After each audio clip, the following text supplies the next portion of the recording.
Okay.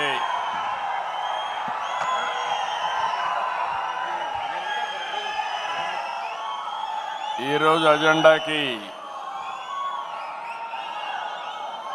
చివరి అంశానికి వచ్చాం. ఏదైతే 6 శాసనాలు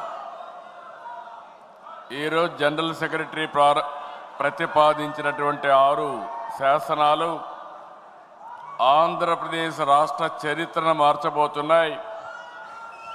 అదే మరిగా 2025 కడపలో జరిగిన ఈ యొక్క మహానాడు ఒక చరిత్ర సృష్టిస్తుంది. ఇప్పటికి 5 అయినాయి, రేపు ఒకటి ఉంటుంది కాబట్టి రేపే నేను రిప్లై ఇస్తాను. ఏ విధంగా భవిష్యత్తుకు నాంది పలుకుతుందో ఒకసారి చెప్తాను, రేపు చెప్తాను. ఇప్పుడు నేను మీ దగ్గరకు వచ్చింది, నేను ఎప్పుడు కూడా మనందరిలో కూడా ట్రాన్స్పరెన్సీ ఉండాలి, అందరికీ అన్ని విషయాలు తెలియాలనే ఉద్దేశంతోనే నేను ఎప్పుడూ కార్యక్రమాలు చేస్తూ వచ్చాను. ఈరోజు మనం విరాళాలు అడిగితే నేను మార్నింగే చెప్పాను, ఈరోజు మొత్తం చూస్తే 22,28,00,000 రూపాయలు ఈరోజు విరాళాలుగా వచ్చాయి పార్టీకి. గట్టిగా చప్పట్లు కొట్టి అందరినీ అభినందించాలి, ఆశీర్వదించాలి. ఎప్పుడు కూడా దాతలు డబ్బులు ఇస్తే, మంచి కార్యక్రమానికి ఇస్తే ఇంకా వాళ్ళకు డబ్బులు భగవంతుడు ఇస్తాడు. తద్వారా ఎప్పటికప్పుడు డొనేషన్లు ఇవ్వడానికి అవకాశం ఉంటుందని చెప్పి కూడా నేను మీకు తెలియజేస్తున్నా. ఈరోజు మనం చూస్తే వేమిరెడ్డి ప్రభాకర్ రెడ్డి గారు 5 కోట్ల రూపాయలు పార్టీకి ఫండ్ కింద విరాళం కింద ఇచ్చారు. గట్టిగా చప్పట్లు కొట్టి అభినందించాలి.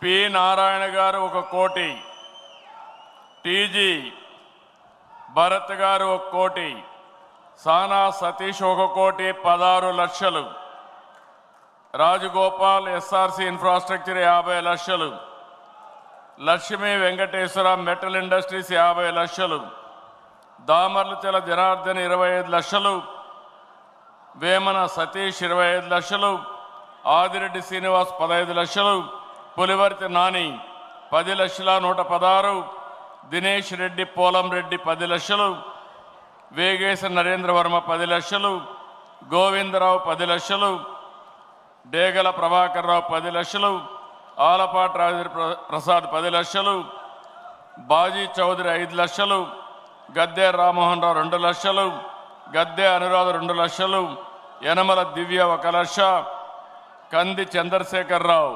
5,01,116, గోవర్ధన్ రెడ్డి 5 లక్షలు, జి కోటేశ్వరరావు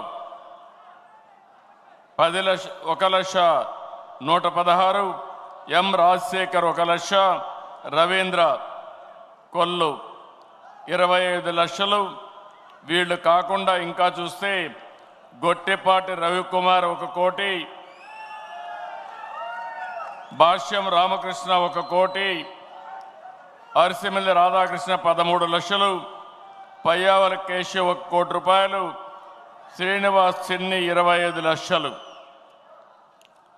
వీళ్ళు కాకుండా ఇంకొక పక్కన బీసీ జనార్దన్ రెడ్డి 1 కోటి రూపాయలు, ఆనం రామనారాయణ రెడ్డి 1 కోటి రూపాయలు, పారసారథి 1 కోటి రూపాయలు, కొల్లు రవీంద్ర 1 crore, మాగుంట శ్రీనివాసరెడ్డి 1.5 కోట్లు, పయ్యావల కేశవ్ ముందే చెప్పాను, గంగా ప్రసాద్ 50 లక్షలు, కొండపల్లి శ్రీనివాస్ 40 లక్షలు, పుల్లారావు 25 లక్షలు, జీవి ఆంజనేయులు 25 లక్షలు, బొజ్జల సుధీర్ రెడ్డి 10 లక్షలు, గద్దె పద్మావతి 2 లక్షలు. వీళ్ళు కాకుండా నాగవంశీ సితారా ఎంటర్టైన్మెంట్స్ 25 లక్షలు. మొత్తం ఈరోజు చూస్తే ఇవన్నీ కలుపుకుంటే 22,53,00,000 రూపాయలు పార్టీకి విరాళం వచ్చింది. వీళ్ళందరినీ మనస్ఫూర్తిగా అభినందిస్తున్నా.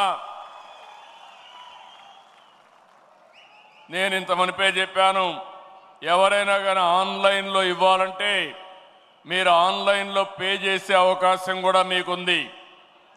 ఈ పార్టీ రన్ చేయాల్సింది భవిష్యత్తులో ప్రతి ఒక్క కార్యకర్త వాళ్లకు శక్తి ఎంతుంటే అంతగానే వాళ్ళు డొనేట్ చేయగలిగితే పార్టీకి ఖర్చులు పెట్టుకుంటాం. మిగిలిన డబ్బులు పార్టీ కార్యకర్తల సంక్షేమానికి ఖర్చు పెడతాం తప్ప వేరే దానికి కానీ కాదని చెప్పి కూడా మరొకసారి విజ్ఞప్తి చేస్తున్నా. పార్టీలో ఎప్పటికప్పుడు ఇలాంటి డొనేషన్స్ కానీ ఇవన్నీ కూడా మనం ట్రాన్స్పరెంట్గా చేసుకోవాల్సిన అవసరం ఉంది.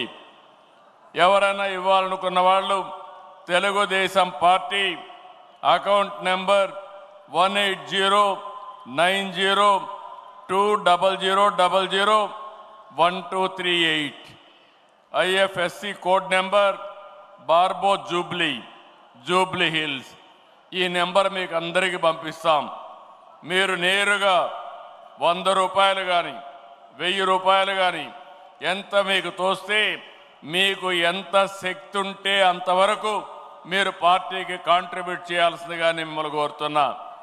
నేను ఈరోజే కాదు అనేక సార్లు పార్టీ కార్యకర్తల దగ్గర నుంచి నాకు ఇప్పుడు కూడా జ్ఞాపకం ఉంటుంది. ఒకసారి ఇదే మరి విపత్తు వచ్చింది, జార్ఖండ్లో వచ్చింది. తెలుగు వాళ్ళందరూ అక్కడికి వెళ్ళారు, మనం అపోజిషన్లో ఉన్నాం.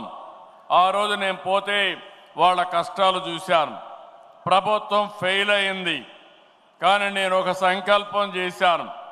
వాళ్ళ ట్రామా చూస్తే చాలా బాధపడిపోయారు. వాళ్ళని తక్షణమే డెహ్రాడూన్ నుంచి ఢిల్లీకి తీసుకొచ్చి ఢిల్లీ నుంచి హైదరాబాద్, విజయవాడ, విశాఖపట్నం, తిరుపతికి ప్రత్యేకమైన ఫ్లైట్లు పెట్టి నేరుగా కార్లు కూడా ఏర్పాటు చేసి వాళ్ళ ఇంటి దగ్గరికి చేర్చిన పార్టీ తెలుగుదేశం పార్టీ అని చెప్పి కూడా నేను మీకు తెలియజేస్తున్నా.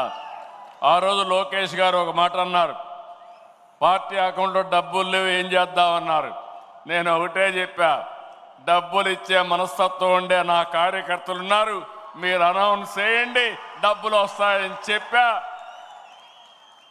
ఆటోమేటిక్గా డబ్బులు వచ్చాయి. మంచి మనసు ఉంటే డబ్బులు కాదు ముఖ్యం. ఆ విషయం మనం అందరం గుర్తుపెట్టుకోవాల్సిన అవసరం ఉంది. కర్నూలులో ఇదే మాదిరిగా కృష్ణా వరదలు వచ్చినప్పుడు ఆ రోజు ప్రభుత్వం ఫెయిల్ అయితే ఒకే రోజు 10 కోట్ల రూపాయలు ఖర్చు పెట్టి 1,00,000 మందికి సహాయం చేసిన పార్టీ తెలుగుదేశం పార్టీ అని చెప్పి కూడా నేను మీకు తెలియజేస్తున్నా. ఇలాంటి కార్యక్రమాలు చాలా చేశాం. అందుకని కార్యకర్తల సంక్షేమం విషయం రేపు నేను మాట్లాడతాను. ఈరోజు ఇంకో పక్కన చూస్తే ఈరోజు మనం మొత్తం కూడా స్పీచెస్ అన్నీ కూడా మీరు విన్నారు. నేను డీటెయిల్స్ రేపు మాట్లాడతాను. కానీ తెలుగుదేశం పార్టీ అంటే పెద్ద పెద్ద నాయకులు కాదు, అందరం కలిస్తేనే తెలుగుదేశం పార్టీ. గ్రామ స్థాయి నుంచి రాష్ట్ర స్థాయి వరకు ప్రతి ఒక్క నాయకుడికి భాగస్వామ్యం చేయాలనేది నా ఆలోచన అని చెప్పి కూడా నేను మీకు తెలియజేస్తున్నా. ఈరోజు మీరు చూశారు, కొంతమంది కొత్త వాళ్ళందరినీ మాట్లాడిచ్చాం, మండల పార్టీ అధ్యక్షులు మాట్లాడిచ్చాం, క్లస్టర్ ఇన్ఛార్జిని మాట్లాడిచ్చాం, అదే మరి యూనిట్ ఇన్ఛార్జిని మాట్లాడిచ్చాం. అనేక విధాలైన వ్యక్తులందరినీ మనం మాట్లాడిచ్చాం. ఇది మాట్లాడినప్పుడు నేను ఎప్పటికప్పుడు మీకు అందరికీ కూడా సమాచారం అడుగుతున్నాను. మీరందరూ గుర్తుపెట్టుకోవాలి, రాబోయే రోజుల్లో అందరికీ న్యాయం జరుగుతుంది. ఎవరైతే సమర్థవంతంగా పనిచేస్తారో వాళ్లకు గుర్తింపు ఉంటుంది పార్టీలో అని చెప్పి నేను మీకు తెలియజేస్తున్నా. ఏ నాయకుడు కావచ్చు, ఎమ్మెల్యేలు కావచ్చు, ఎంపీలు కావచ్చు, మంత్రులు కావచ్చు, కార్పొరేషన్ చైర్మన్లు కావచ్చు, కడకు క్షేత్రస్థాయిలో ఉండే కేఎస్ఎస్ కావచ్చు, అందరి యొక్క పర్ఫార్మెన్స్ మనం అనలైజ్ చేసుకుని తద్వారానే మీకు గుర్తింపు ఇస్తున్నాం. ఈరోజు 2 రకాలుగా నేను మెసేజ్లు అడిగాను. ఒక మెసేజ్ మీరు చూస్తే వాట్సాప్ అడిగాను, ఒక మెసేజ్ చూస్తే మిమ్మల్ని అందరినీ ఐవీఆర్ఎస్ అడిగాం. ఈ 2 విషయాల్లో చూస్తే కార్యకర్తే అధినేత అనే తీర్మానం వాట్సాప్లో వస్తే కొల్లు రవీంద్రకి బాగుందని 93.13% 93% వచ్చింది. అదే మాదిరిగా టీజీ భరత్ ప్రతిపాదించిన యువగళం 76.92% వచ్చింది. అదే మాదిరిగా యువగళం యువత సంక్షేమం అప్పలనాయుడికి 81% వచ్చింది. అదే మరి మధ్యపాటి వెంకట్రాజు 86% వచ్చింది. ఇంకో పక్క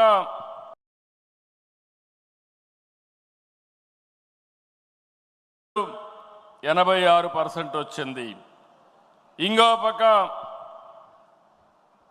వెంకట నరసింహకి 84% వచ్చింది.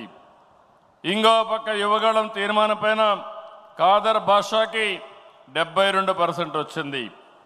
అరిసిమెల్లి రాధాకృష్ణ గారికి 83% వచ్చింది. అదే మాదిరిగా వేణుగోపాల్కి క్యూబ్స్లో పనిచేసే అతనికి 85%, అంటే మై యాప్ గురించి మాట్లాడితే 85% వచ్చింది. రవినాయుడు 86% వచ్చింది.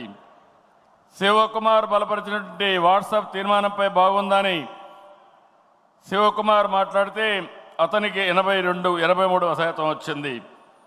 కావలి గీష్మ గారికి 85% వచ్చింది.